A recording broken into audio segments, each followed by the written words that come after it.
Hello everyone. हाँ जी, हमारी unit continue चल रही थी classification of elements. Classification of elements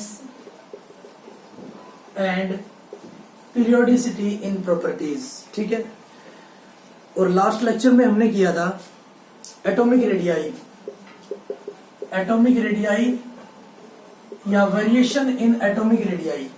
ठीक है, किस तरह से वेरिएशन आता है एटॉमिक रेडियाई के अंदर अलोंग द पीरियड भी और डाउन द ग्रुप पे। ठीक है, along the period atomic radii हमारे पास डिक्रीज हो रही थी और down the group atomic radii हमारे पास बढ़ रही थी। ठीक है, इंक्रीज हो रही थी क्योंकि number of energy shells increase हो रही थी। और लेफ्ट टू राइट अगर हम बात करें तो effective nuclear charge atomic number हमारे पास बढ़ रहा था और इफेक्टिव न्यूक्लियर चार्ज भी इंक्रीज हो रहा था, जिसकी वजह से अट्रैक्शन हमारे पास बढ़ रही थी और attraction between the electrons and the nucleus will be increases and atomic radii decreases. और एक ग्राफ हमने डिस्कस कर लिया था। ठीक है, ये एटॉमिक रेडियाई की को शो कर रहा था वाई एक्सिस पर और ये एटॉमिक नंबर को शो कर रहा था। एटॉमिक नंबर को शो कर रहा था। ठीक है, हाँ जी, जैसे मैं बात कर सकता हूँ lithium,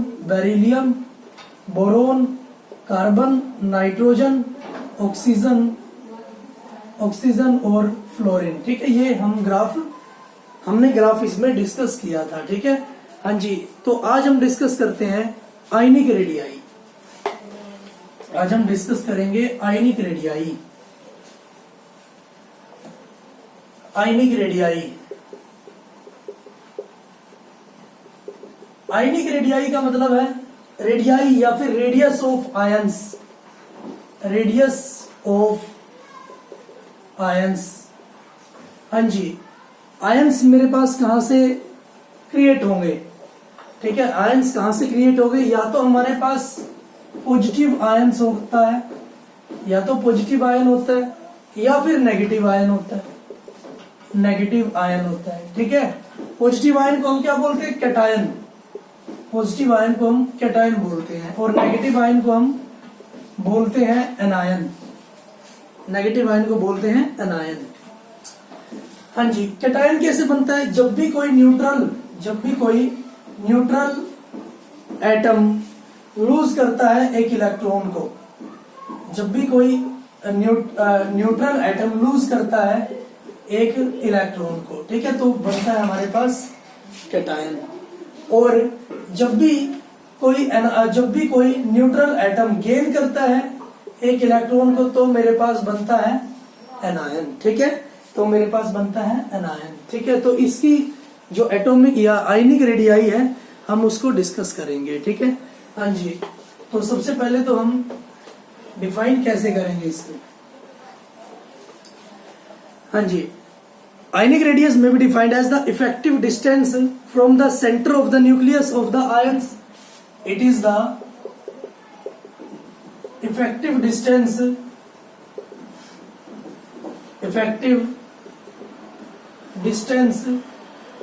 from the center of the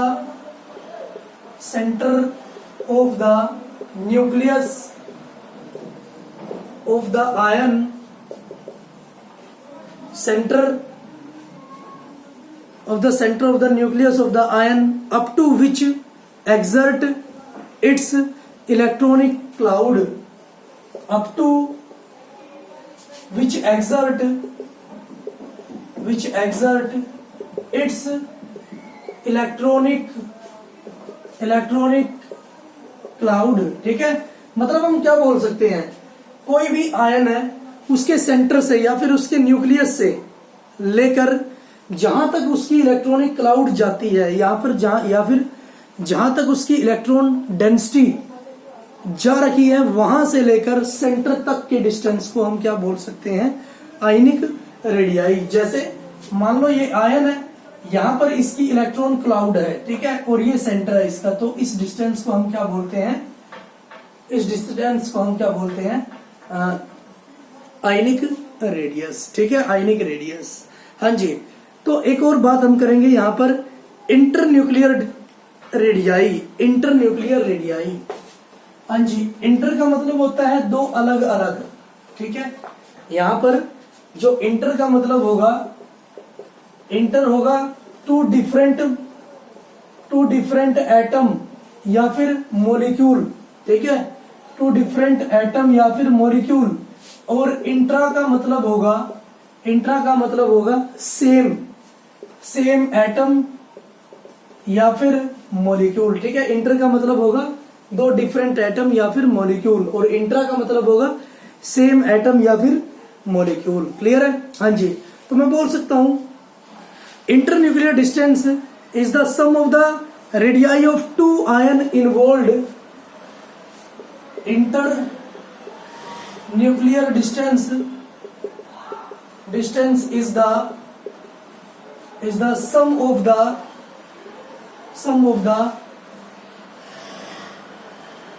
radii of ions involved, sum of the radii of ions involved, कि जितने भी आयन इन्वॉल्व होते हैं बॉन्ड बनाने के लिए, उनकी जो रेडियाई है, उनका इंटरन्यूक्लियर डिस्टेंस, जितने भी आयंस इन्वॉल्व होते हैं उनकी जो इंटरन्यूक्लियर डिस्टेंस होती है, उनके सम को हम क्या बोल सकते हैं? इंटरन्यूक्लियर डिस्टेंस, ठीक है। उनके सम को हम बोल सकते हैं इंटरन्यूक्लियर डिस्टेंस। और अगर हम बात करें इंटरन्यूक्लियर डिस्टेंस की, अगर हम ग्राफिकली इसको दिखाएं कि इंटरन्यूक्लियर डिस्टेंस को हम कैसे शो कर सकते हैं, तो सब मान लो मेरे पास ये एक आयन है, ठीक है, मान लो ये मेरे पास एनायन है, ठीक है, हाँ जी, और ये है मेरे पास कैटायन, ये है मेरे पास कैटायन, ठीक है। तो अगर मैं बात करता हूं आयनिक रेडियस की, ये इसका सेंटर है, ये इसका सेंटर है, तो ये भी हमारे पास क्या होगा? Ionic radius. या फिर हम बात करें ये सेंटर है और इसकी जो डिस्टेंस है, ठीक है, इलेक्ट्रॉन क्लाउड से डिस्टेंस है, इसको भी हम क्या बोलेंगे? Ionic radius. क्लियर? हाँ जी।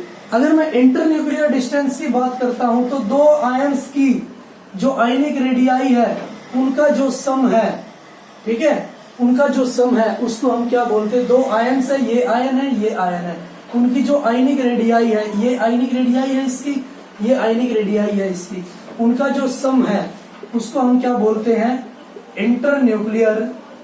Internuclear distance. उसको हम क्या बोलेंगे? इंटरन्यूक्लियर डिस्टेंस हम बोलेंगे, ठीक है। क्लियर है? हाँ जी। तो अब हम बात करते हैं इसकी आयनिक रेडियाई का कंपैरिजन किससे? एटॉमिक रेडियाई से, ठीक है। कंपैरिजन ऑफ आयनिक रेडियाई होगा आयंस का जो रेडियस होता है, चाहे वो पॉजिटिव आयन हो चाहे वो नेगेटिव आयन हो, ठीक है। हाँ जी। कंपैरिजन ऑफ आयनिक रेडियाई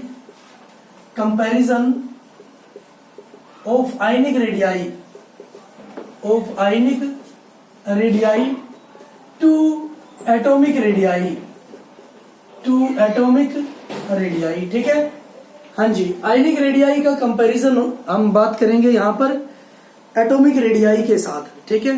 तो सबसे पहले हम हमेशा याद रखेंगे कि जो कैटायन होता है, cation have always smaller than neutral atom. जो कैटायन होता है हमारे पास, जो पॉजिटिव आयन होता है हमारे पास, वो हमेशा छोटा होता है, किससे? न्यूट्रल एटम से, ठीक है। और हम बात कर सकते हैं anion have always larger than neutral atom. Clear है? दो बातें हमने यहां पर की है कि जो कैटायन होता है वो न्यूट्रल एटम से क्या होगा? छोटा होगा, ठीक है। और जो एनायन होगा वो न्यूट्रल एटम से हमेशा क्या होगा? बड़ा होगा, ठीक है। इसको हम प्रूव भी करेंगे। तो सबसे पहले हम देखते हैं cation have smaller size than neutral atom. Cation का साइज कम कैसे होता है न्यूट्रल एटम से? हाँ जी, कैटायन का साइज कम कैसे होता है न्यूट्रल एटम से, डिस्कस करेंगे हम। हाँ जी, मान लो मेरे पास न्यूट्रल एटम है सोडियम, सोडियम है मेरे पास, ठीक है। सोडियम होता है 11 1s2 2s2 2p6 3s1। ये इसकी इलेक्ट्रॉनिक कॉन्फ़िगरेशन है। मींस इलेक्ट्रॉन क्लाउड कहां तक, थर्ड ऑर्बिटल तक हमारे पास सेपरेट हो रखा है, स्प्रेड हो रखा है, ठीक है। हाँ जी, 1s2 फर्स्ट ऑर्बिटल n=1 है, n=2 है, n=3 है। क्लियर है? ये मेरे पास पेरेंट एटम है या फिर न्यूट्रल एटम है, ठीक है। पेरेंट भी मैं बोल सकता हूं इसको, पेरेंट एटम, ठीक है। पेरेंट मीन्स नॉर्मल एटम, ठीक है। पेरेंट एटम जहां से कोई कैटायन या फिर कोई एनायन जनरेट होता है, निकलता है, तो इसको मैं बोल सकता हूँ पेरेंट एटम। अगर मैं पॉजिटिव आयन की बात करूं, Na पॉजिटिव की, तो ये आ गया 1s2 मीन्स एक इलेक्ट्रॉन इसमें से कम हो गया, एक इलेक्ट्रॉन उसने लूज कर दिया है। और लूज कौन सा इलेक्ट्रॉन करेगा? जो लास्ट शेल में प्रेजेंट होता है, ठीक है। यहाँ पर है हमारे पास दो इलेक्ट्रॉन 1s2। हाँ जी, नेक्स्ट शेल में हमारे पास 2 और 6 8 इलेक्ट्रॉन, यहाँ पर है 8 इलेक्ट्रॉन, यहाँ पर है हमारे पास 8 इलेक्ट्रॉन। थर्ड शेल में है हमारे पास ओनली 1 इलेक्ट्रॉन, एक इलेक्ट्रॉन, ठीक है। यहां से इलेक्ट्रॉन उसने रिमूव कर दिया। रिमूव कहां से करेगा? आउटर मोस्ट शेल से, ठीक है। जो बाहर वाली शेल है उससे रिमूव करेगा वो।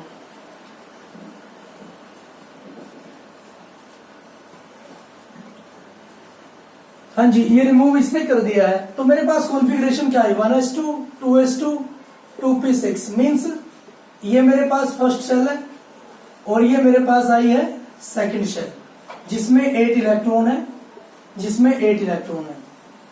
क्लियर है? अब मैं देखता हूं एटॉमिक रेडियस, ये थर्ड शेल तक है, एटॉमिक रेडियस ये सेकंड शेल तक है। मुझे ऑब्जर्व हो रहा है कि जो थर्ड शेल है उसका जो एटॉमिक रेडियस है वो ज्यादा है किससे? जो सेकंड शेल में आयनिक रेडियस है, ठीक है। तो यहां पर मैं बोल सकता हूं, हाँ जी, कि cation have smaller size than parent atom. क्यों? क्योंकि number of energy shells decreases, because number of energy shells decreases, ठीक है। Number of energy shell decrease, यहां पर 3 एनर्जी शेल है, यहां पर 2 एनर्जी शेल है, तो इसका मतलब रेडियस क्या हो गया है? डिक्रीज हो चुका है, ठीक है। Number of energy shells decreases, so radius of cation decreases, ठीक है। तो इस वजह से जो रेडियस है कैटायन का वो डिक्रीज हो जाता है, ठीक है। रेडियस है कैटायन का वो भी हमारे पास डिक्रीज हो जाता है, ठीक है। हाँ जी, अगर यही बात हम करते हैं, अगर कैटायन की बात हम करते हैं किसमें? मैग्नीशियम में हम करते हैं। मैग्नीशियम Mg, मैग्नीशियम हमारे पास होता है 12 1s2 2s2 2p6 और 3s2 1s2 2s2 2p6 3s2। ये हमारे पास 12 means number of energy shell क्या है? 3। नंबर ऑफ एनर्जी शेल है 3, n=3। अब मैं देखता हूं इसके अंदर मैंने एक इलेक्ट्रॉन कम कर दिया है। Mg+1 की अगर मैं बात कर रहा हूं, हालांकि ये सेकंड ग्रुप एलिमेंट है, इसकी जो प्रॉपर्टी है वो है 2 इलेक्ट्रॉन रिमूव करने की, ठीक है। अगर मैं मान लूं इसने एक इलेक्ट्रॉन रिमूव कर दिया है, तो कॉन्फ़िगरेशन बचती है 3s1। तो इससे इसकी एनर्जी शेल तो कम हुई नहीं। पहले क्या था, पहले यहां पर 2 इलेक्ट्रॉन थे, अब यहां पर केवल 1 इलेक्ट्रॉन बचा है, एनर्जी शेल तो डिक्रीज हुई नहीं। लेकिन मैं फिर भी बोल रहा हूं कि कैटायन जो ये बन चुका है, मींस Mg+1, अगर ये बन चुका है तो इसका साइज फिर भी Mg से, मैग्नीशियम से कम होगा। ऐसा क्यों? हाँ जी, देखिए मैं जो एटॉमिक साइज है उसकी बात करता था, Z effective equal to Z minus sigma से, Z effective equal to Z minus sigma से। हाँ जी, देखिए मुझे पता है एटॉमिक नंबर हमेशा फिक्स होता है, चाहे मैं Mg की बात करूं या Mg+1 की बात करूं या Mg+2 की बात करूं, एटॉमिक नंबर फिक्स होगा, तो इस पे तो कोई फर्क नहीं पड़ेगा। एटॉमिक नंबर फिक्स है तो न्यूक्लियर चार्ज भी फिक्स होगा। लेकिन जब भी मैं Mg+1 की या Mg+2 की बात करता हूं तो नंबर ऑफ इलेक्ट्रॉन्स डिक्रीज हो जाते हैं। हाँ जी, number of electrons decreases, number of electron decrease हो जाते हैं, तो इसका मतलब उनकी जो शील्डिंग है वो भी क्या हो जाएगी, डिक्रीज हो जाएगी। So screening of electrons also decreases, screening भी डिक्रीज हो जाएगी। मीन्स अगर सिग्मा हमारे पास कम हो गया है तो इसका मतलब जेड इफेक्टिव बढ़ गया है, क्योंकि इसका तो कोई इफेक्ट पड़ नहीं रहा है। Z effective increases. Z effective बढ़ने का क्या मतलब है कि attraction of electrons and nucleus increases. ठीक है, जेड इफेक्टिव का मतलब है कि जो अट्रैक्शन है इलेक्ट्रॉन्स की और न्यूक्लियस की वो बढ़ चुकी है। ठीक है, और अट्रैक्शन बढ़ चुकी है तो हमारे पास जो एटॉमिक रेडियाई है वो घट चुकी है। ठीक है, एटॉमिक रेडियाई या आयनिक रेडियाई कम हो चुकी है। ठीक है, तो इसका मतलब हम नंबर ऑफ एनर्जी शेल से भी प्रूव कर सकते हैं कि एटॉमिक रेडियाई कैटायन की कम होती है, या फिर इलेक्ट्रॉन हमारे पास कम हो जाते हैं, स्क्रीनिंग इफेक्ट हमारे पास कम हो जाता है, जिसकी वजह से इफेक्टिव न्यूक्लियर चार्ज बढ़ जाता है। उससे भी हम प्रूव कर सकते हैं कि अट्रैक्शन और इलेक्ट्रॉन्स और न्यूक्लियस के बीच बढ़ जाती है और साइज क्या हो जाता है, कम हो जाता है। क्लियर है, इससे हम पता कर सकते हैं। ठीक है, हाँ जी। Next variation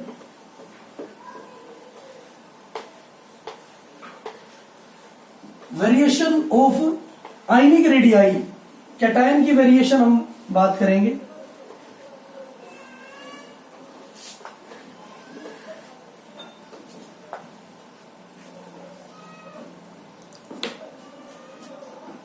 variation of ionic radii, variation of ionic radii along the period भी बात करेंगे और डाउन द ग्रुप भी हम बात करेंगे। ठीक है, हाँ जी। तो सबसे पहले हम देखते हैं ग्रुप में, कैटायन की आयनिक रेडियाई ग्रुप में। Down the group number of energy shells क्या होंगी, इंक्रीज होंगी। तो इसका मतलब जो इलेक्ट्रॉन है वो लाई करेगा दूर न्यूक्लियस से, electrons are lies away from the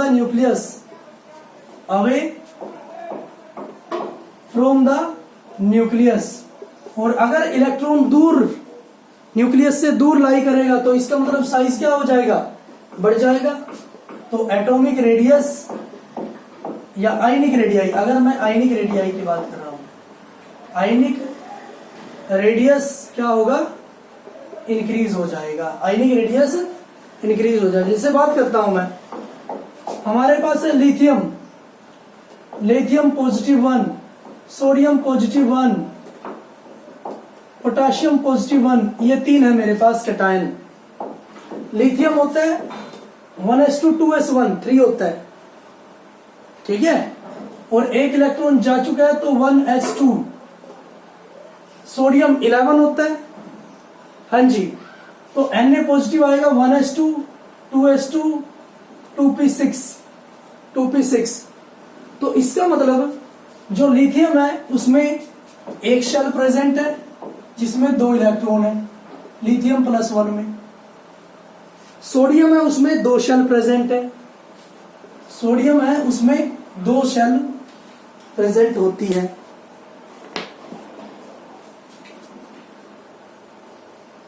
sodium में 2 शेल प्रेजेंट होती है, Na पॉजिटिव में 2 शेल प्रेजेंट है। ऐसे ही पोटाशियम में 3 शेल प्रेजेंट होंगी, पोटाशियम में 3 शेल प्रेजेंट होगी। तो इसका मतलब down the group number of shells बढ़ती है, नंबर ऑफ शेल्स बढ़ती है तो साइज भी या एटॉमिक या आयनिक रेडियाई भी बढ़ती है, ठीक है, आयनिक रेडियाई भी बढ़ेगी अगर मैं ग्रुप की बात करता हूं, ठीक है। हाँ जी, तो ये थी बात हमारे पास आयनिक रेडियाई की, कैटायन की आयनिक रेडियाई की किसमें ग्रुप के अंदर, ठीक है।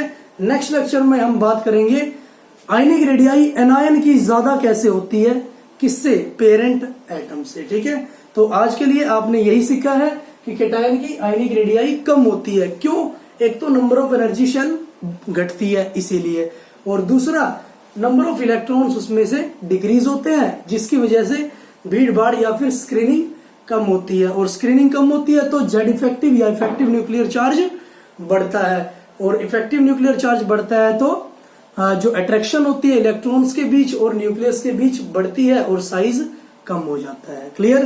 तो आज के लिए इतना ही। Thank you for cooperation.